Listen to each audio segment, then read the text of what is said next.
Hi, everybody. We thought we'd sit outside because it's so pretty. It's beautiful out here. It's like a really, really pretty day. Love And it. you know what? It's Friday.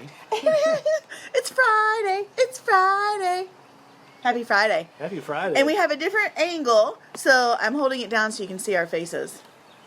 See, this is why we come, because we like to see our faces. I like to see your face. I like to see your face. I love you. Okay, let me send some invites to everybody. Okay. Hope everybody had a wonderful day. Hope everybody's staying healthy and sick free. Yes. We had lots of things canceled around here. Yes, I'm sure you guys all too. Yeah. But yeah. So, happy Hebrews 9 Day. Oh, happy Hebrews 9 Day. Hi. Oh. Yeah. Hebrews 9 Day. Hi, Mom. Thanks for joining us. Yay. Hi, Mom. You're a faithful fan. Yeah. She should get a badge for, like a punch card for every night you get on with us. You get a punch card, and then you get a prize. Yeah. Maybe I'll make one, and I'll send them to you. All right. That's funny. So jumping right in, and I have a note for a little while, so I'll let you take it on, Okay. and I'll just hold this down. I'll try to group this. Aunt Janet. Well, hey, Aunt Janet. Hi, Aunt Janet. You get a punch card too. That's right. Thanks for joining us. Happy Friday. Happy Friday. This is awesome. So, Hebrews 9, I'll try to bunch some of this together. Verses 1 through 5 have to do with earthly worship in the Old Covenant. And so, we see in the Old Covenant, in this chapter, we see it's talking about a tent. Remember we talked about tents in last chapter too. And one thing that was interesting about a tent is it's temporary. They used to move that tent around all over the place. At least until they got to Jerusalem and built a temple. Inside the tent was 2 chambers. And I want to mention that on the Facebook page I did put the temple so you can kind of look at these pictures. It's really cool. But there's 2 chambers. There's an outer chamber, which is the holy place. Mm-hmm. And the contents in there were like, as we read in here, is the lampstand, the bread of presence, which had the 12 loaves. The lampstand had to stay lit. And so that was some of the priest's job to do, or the Levites' job to do anyway, to make sure that stayed lit. And then we had the bread of presence. And guess what 2 things that symbolizes with Jesus Christ? What? Well, what would you think the lampstand would be? The cross. Well, His body. think about light. The lamp. Light? Jesus is the light of the world. Yep. Oh. A lampstand? Yeah. Okay. Well, it has candles in it. Oh, okay. The lampstand has candles. I was thinking of the actual lampstand. Oh, yeah. Okay. I'm very literal, sorry. Yeah. No, that's good. Okay, so it had to be stay lit, Okay. which points to Christ. Yes, because he's the light of the world. Right. Good. The bread of presence is It's his body. He's the bread of life. Okay. Yeah. He said that. Actually, it points to him being the manna, just like in the Old Testament. Okay. Well, he's the living manna. And then he had the 12 loaves, which is kind of like the 12 disciples or the 12 tribes. Nice, okay. So there's kind of neat things that are involved in there. So that was the outer chamber. And then the inner chamber was called the Holy of Holies. And inside of there, there is the altar of incense, which is the prayers of God's people, represents the prayers of God's people. Mm-hmm. And it also represents the divine presence, which is actually blocked from the regular people. See, there's also the Ark of the Covenant, which had the manna in it. Remember the Old Testament with the manna? Yeah. Aaron's rod and the 10 Commandments. Yeah. And then there's the Ark, which is a symbol of God's presence. So inside the Holy of Holies, the Holy of Holies represents God's presence. It's not really Him, it represents Him. Gotcha. The symbol of the Ark is God's presence too. Gotcha. The real place of God is in Heaven. In heaven, exactly. So, Ding, ding, ding. and then they had cherubim, which showed the kind of like the scary attendants underneath the ark. Cherubim were pretty tough. Yeah, I guess that's true. Pretty tough. So the bottom line is access to God in the earthly worship was restricted. Yes. In many ways. Yes. And so, verses 6 through 7 talk about the earthly priest, and the descendants of Levi were chosen by God to work in the temple. Are you going over all that? Some of it. Okay. Sorry. I'll just do a little bit. I just was wondering. Descendants of Levi of Levi were chosen to work in the temple. Hi, Paula. Hi, sweetheart. Hey, Paula. Love you, sissy. But the descendants of Aaron, who is also a Levite, functions as a priest. And Janet said, great information and way to break it down. Thank you. That's cool, because I was just making fun of him for having too many notes. Yeah. Sorry. That's okay. Thanks, Aunt Janet. Thank you, Aunt Janet.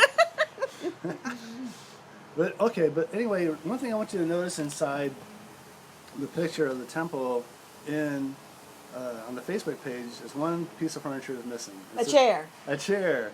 That's right. And we know why. Well, see, the priests, they were never done with their Offering sacrifices. Yeah, and their duties. I mean, lighting the candlesticks and all the things they did, sacrificing the animals because they cut them up outside. So, and that's gross. Our dogs, I love them. And here comes the backup crew. Okay, but anyway, so the early priests they did all these duties, but the high priest Go ahead. the high priest could only go once a year for the Day of Atonement. And so, and when he went in, he had to offer a sacrifice for himself first because he was a sinner. He couldn't just go in there. And he couldn't just go in at any time. God chose a certain time for him to go in. What's cookie? What's cookie? Hey, Bribery. hey, it works. Thanks, Mom. She said a cookie. I'll be back. You can't leave. You have to hurry up with your notes. Oh, yeah, okay. So, It's Friday night. yeah. So 6 through 7 is about the earthly priests and the earthly sacrifices. They could never take away guilt. The sacrifices, what we just said, the job never got done, right? Yes. So all of Paula says the dogs are killing her. That's funny. I know. Every night, whatever time, they just love Bible time. you do. Where did you say you have your thing yet? That's okay. Go ahead. Yours is better. Hey, Jesus is better. Rick's notes are better. Woohoo! Oh my goodness. That's not sarcasm. It's for real. That's funny. No, I'm being for real. So Those are good notes. verses 15 through 22, and I am really breaking these down in a smaller spot. A person has to. It talks about a will. Remember that?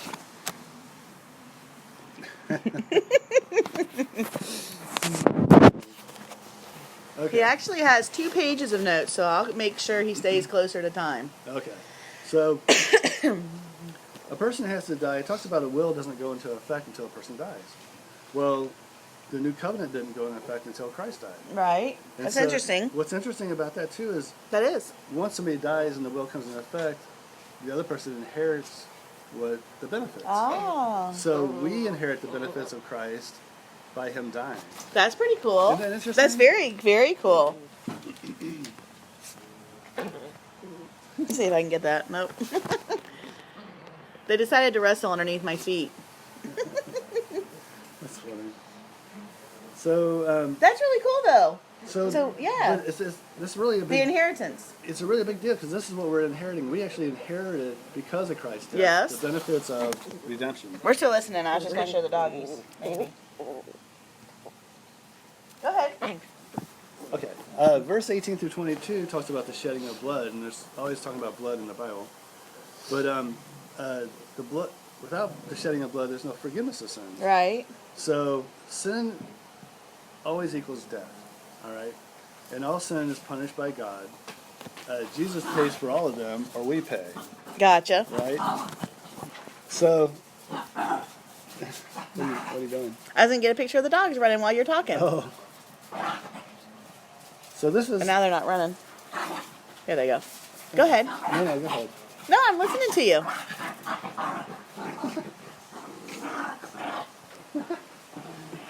Can you talk while I'm playing or no? I'll do my best. It's like a movie with a show. That's right. This is what. So what I'm trying to get the point I'm trying to get across here with Hebrews is. I'm getting in trouble. No, you're really not. That's okay. That's okay. You can do whatever you want to do. But the good news is all about the sacrifice, and the good news is about that Jesus Christ paid the price that we would have to pay. Yes. And so, there's a whole lot more here. But I'm gonna leave it right there. So Jesus Christ. Hebrews 9 is about the new covenant that Jesus Christ paid the price, and the new covenant is in effect through his blood. And because of that, we benefit from his work. And the Old Testament, they kept working and working and working, but never came to the conclusion. Well, in the New Testament, Jesus did all the work for us. And now, the good works we do, we don't do it to be saved. We do it because we're saved. So, okay. I think I'm done for now. Well, you did a great job. Come here. Mwah. But happy Friday, you guys. It's a Happy great Friday. Friday, and hope you guys have a great weekend. And over the weekend, if you guys want to check out all the stuff Rick put on the Facebook page, it is really cool. And you did a great job breaking everything down. Thank you. Sorry that I was distracted and played with the dogs. That's okay. The dogs are part of our life. They are. And every night, they love Bible time because that's when they get ramped up. They do. I don't know if they're taking notes. Yes. Well, thanks for joining us, you guys. We love you guys. I you. hope you have a fun weekend. Stay Yes. away from the coronavirus. I know. Pray for everybody. Corona. My corona. But be safe. We love you, and we'll talk to you this. Oh, and I saw Hannah posted that they canceled her school, so she gets to come home. So Paula, enjoy Hannah time. That's Definitely. cool. And we love you. Oh yeah, and Janet said happy Friday the 13th. I know. I saw something that said like it's Friday the 13th, the full moon, time change, and the coronavirus. So it's crazy. And Janet said not out. Put not out. Putting that out. I think that means she likes your talk, Putting that out. right? Anyway. We love you guys. Yeah, and we hope you're getting a lot out of it, and it's fun to study together, and we love you guys. This is a lot of fun. Yes. So thank Sorry to you. interrupt your 3 pages of notes. No, we did 2 of them. I left 2. the other one. We love you guys. Have a great weekend. Yeah, have some fun this weekend. Okay, bye. Bye, guys.